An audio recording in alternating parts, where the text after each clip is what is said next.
Selamat berjumpa dalam Renungan Provinsi MSC Indonesia 6 Desember 2022. Yesus memulai perumpamaan tentang domba yang hilang dengan pertanyaan, "Bagaimana pendapatmu?" Ya, apa pendapat kita? Yesus menceritakan sebuah kisah pendek dan sangat sederhana. Seorang gembala mempunyai 100 ekor domba. Dia kehilangan satu. Dia meninggalkan yang 99 dan pergi mencari dombanya yang hilang. Lalu Yesus bertanya, "Bagaimana pendapatmu?" Artinya, apakah kita akan melaksanakannya juga demikian? Apa kira-kira jawaban mereka yang waktu itu sedang mendengar kisah Yesus ini? Apakah mereka akan melaksanakan seperti yang dikisahkan? Jika Yesus bertanya kepadaku, apa kira-kira jawabanku? Atau kepadamu, apa jawabanmu?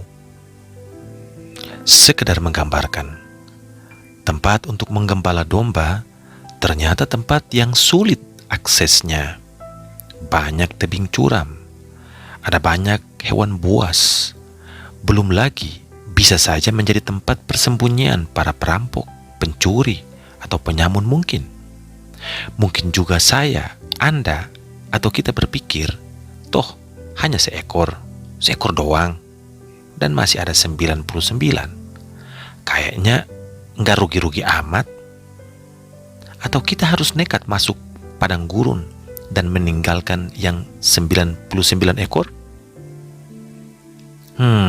Para gembala yang mendengar kisah Yesus pasti berpikir, ini gembala model apa yang sedang dikisahkan? Atau mungkin mereka akan menyela Yesus dan bertanya, emang gembala model begitu ada? Bisa jadi hanya seorang gembala yang benar-benar gila. Dan Yesus akan menjawab, memang ada kok. Dia adalah Allah, Bapa kita yang baik, dan domba yang hilang adalah kalian. Itulah gembala yang sudah disebut dalam bacaan pertama dari kitab Yesayas. Seorang gembala yang menggembalakan kawanan ternaknya dan menghimpunkannya dengan tangannya. Anak-anak domba dipangkunya, induk-induk domba dituntunnya dengan hati-hati.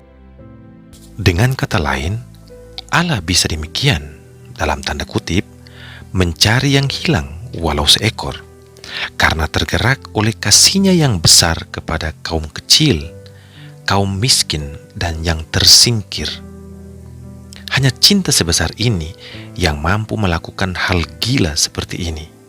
Cinta yang dengannya Tuhan mencintai kita melampaui kesadaran akan kebaikan dan akal sehat.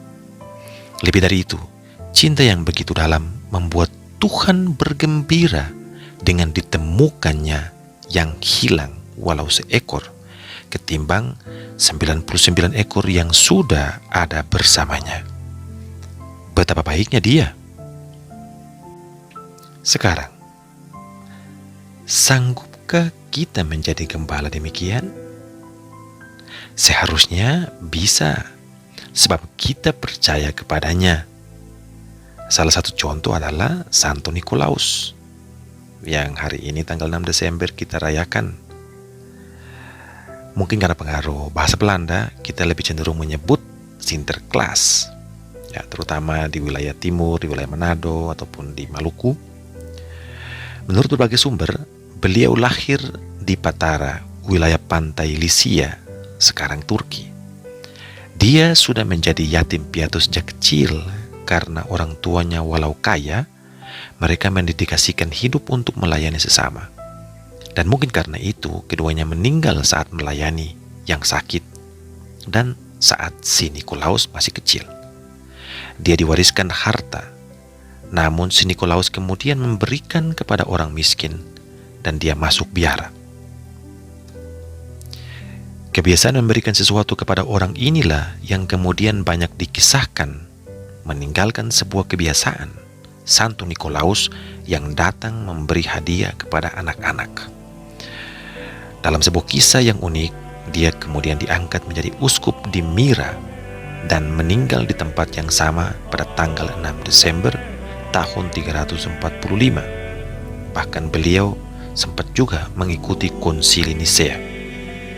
Namun saat Turki menguasai kota Mira, kuburannya dipindahkan oleh orang-orang Venesia ke kota Bari, Italia.